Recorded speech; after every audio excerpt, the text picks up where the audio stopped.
अस्सलाम वालेकुम। इससे पहली वीडियोस में हमने मैथमेटिकल टेक्निक्स चैप्टर नंबर 9.1 की एग्जांपल नंबर 1, 2 एंड 3 की हैं, सिमल्टेनियस डिफरेंशियल इक्वेशंस। अब हम एक्सरसाइज के कुछ क्वेश्चंस करेंगे। क्वेश्चन नंबर 1 है dx over dt plus dy over dt plus 2y equal to 0, dx over dt minus 3x minus 2y equal to 0। इसको हमने सिमल्टेनियसली सॉल्व करना है। तो पहले इसको डिफरेंशियल की फॉर्म में कन्वर्ट किया, dx plus dy plus 2y dx minus 3x minus 2y equal to 0। Equation number 1 and 2 आ गई।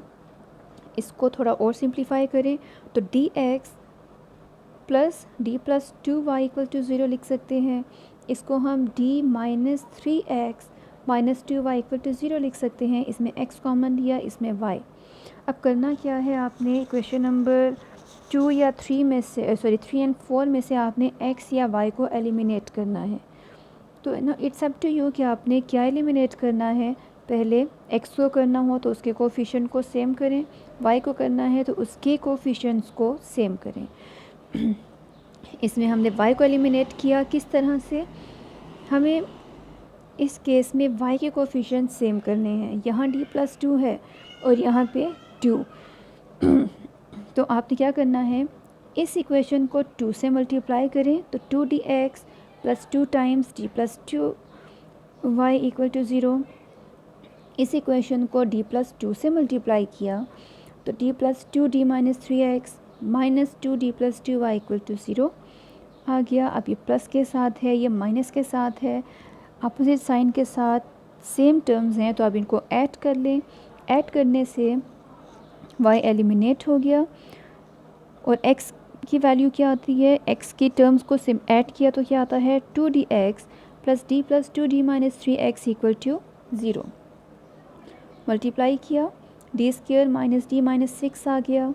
अब इसमें से x को कॉमन लिया तो 2d plus D square minus d minus 6 आ गया।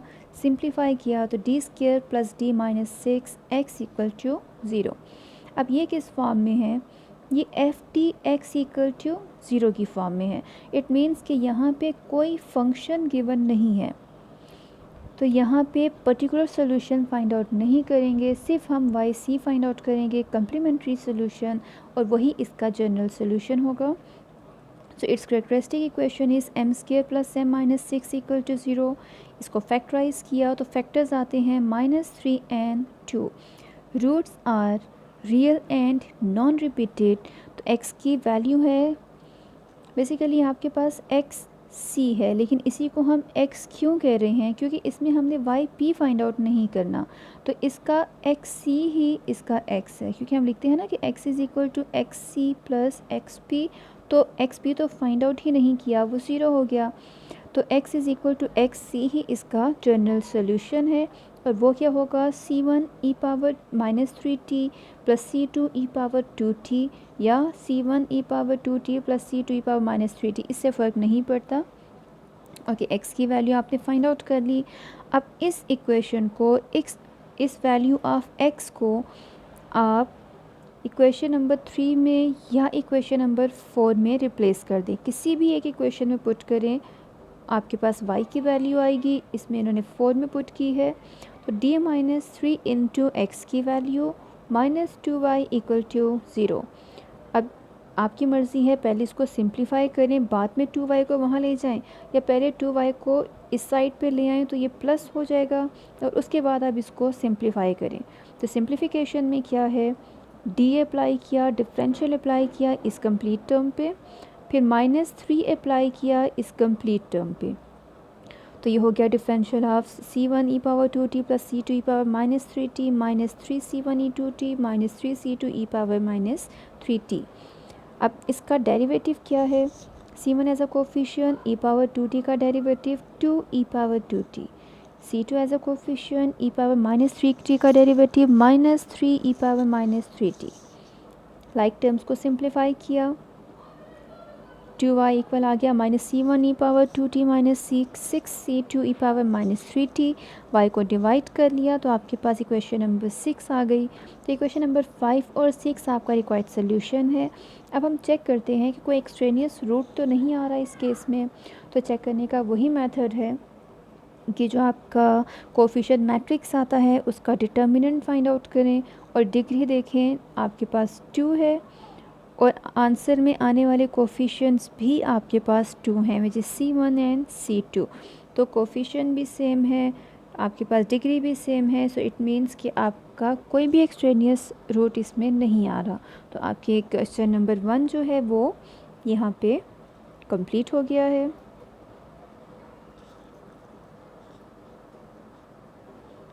अब हम करते हैं क्वेश्चन नंबर 2। अगेन आपको 2 इक्वेशंस गिवन है, डिफरेंशियल की फॉर्म में कन्वर्ट किया, x एंड y को कॉमन लिया तो आपके पास इक्वेशन नंबर 1 आती है d-7x + y = 0 -2x + d-5y = 0। अब इन इक्वेशन में x या y जिसको भी आपने एलिमिनेट करना है उसके कोफिशिएंट को सेम करना होगा। इसमें x एलिमिनेट कर रहे हैं तो इसमें देखें x का कोफिशिएंट d-7 और इसमें -2 है। तो इक्वेशन नंबर 1 को 2 से मल्टीप्लाई किया, इक्वेशन नंबर 2 पे d-7 को अप्लाई किया और फिर उनको ऐड कर लिया। तो इन दोनों इक्वेशन से आपका x एलिमिनेट होकर y की इक्वेशन आती है। इसको सिंप्लीफाई किया तो आपके पास क्वाड्रेटिक इक्वेशन बनती है d² - 12d + 37y = 0। अब ये इक्वेशन अगर फैक्टराइज नहीं हो सकती है तो क्वाड्रेटिक फार्मूले से करें। क्वाड्रेटिक फार्मूले से हमारे पास इसके रूट्स आते हैं 6 ± आयोटा। अब रूट्स क्या हैं आपके पास? कम्प्लेक्स। तो इसका जो सोल्यूशन है yc वो किसके इक्वल होगा? e⁻t। तो अल्फ़ा 6 के इक्वल है, 6t हो गया c1 cos βt + c2 sin βt। Beta 1 के इक्वल है तो c1 cos t + c2 sin t। इसमें भी अगर आप चेक करें तो आपके पास राइट हैंड साइड पे कोई भी फंक्शन नहीं आ रहा।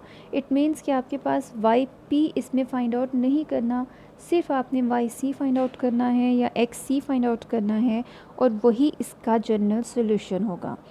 अब y की इस वैल्यू को इक्वेशन नंबर 1 या 2 किसी भी एक में रिप्लेस कर लें। यहाँ पे इक्वेशन नंबर 2 में पुट किया है तो -2x + d-5 × y = 0।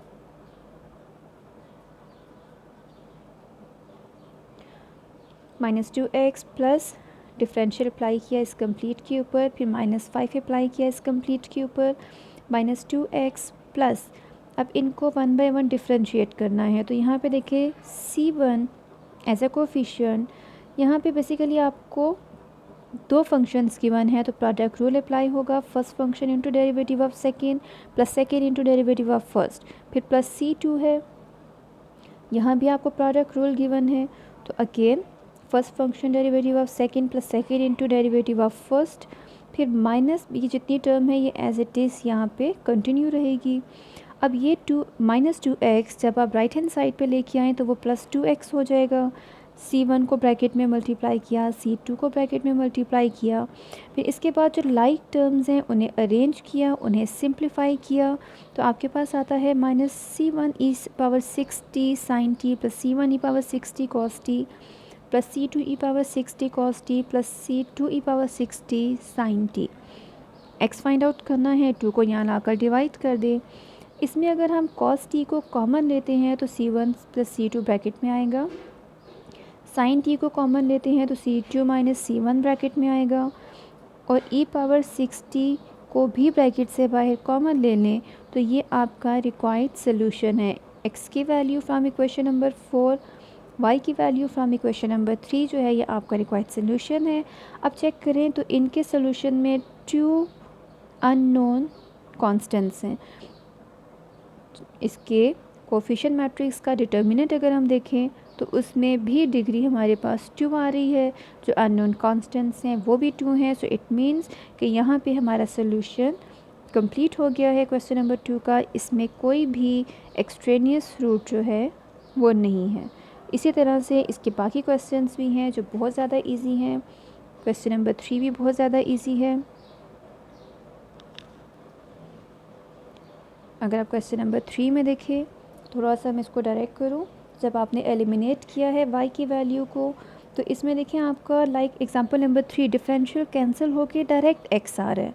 फिर इसी तरह इसकी वैल्यू को किसी भी एक इक्वेशन में पुट करें तो आपके पास फिर dy इक्वल आता है t प्लस 4/3 या y इक्वल आता है 1/d। तो 1/d का मतलब होता है इंटीग्रल, तो आप इसको इंटीग्रेट कर लें। तो एग्जांपल नंबर 3 की तरह इसमें x की वैल्यू में देखिए कोई भी कम्प्लीमेंट्री इक्वेशन, कोई भी डिफरेंशियल इक्वेशन नहीं आ रही जिसका हम कम्प्लीमेंट्री सोल्यूशन फाइंड आउट करें। ओके, तो x में कोई कांस्टेंट नहीं, लेकिन जब आपने y को फाइंड आउट किया इसमें पुट करके, तो क्योंकि इंटीग्रेट हो रहा है तो इसमें एक कांस्टेंट ऑफ इंटीग्रेशन मस्ट आएगा। अब आप अगर देखिए तो इसके कोफिशिएंट मैट्रिक्स का डिटर्मिनेंट भी आपको डिग्री 1 दे रहा है और आंसर में आने वाला कांस्टेंट भी आपके पास 1 आ रहा है।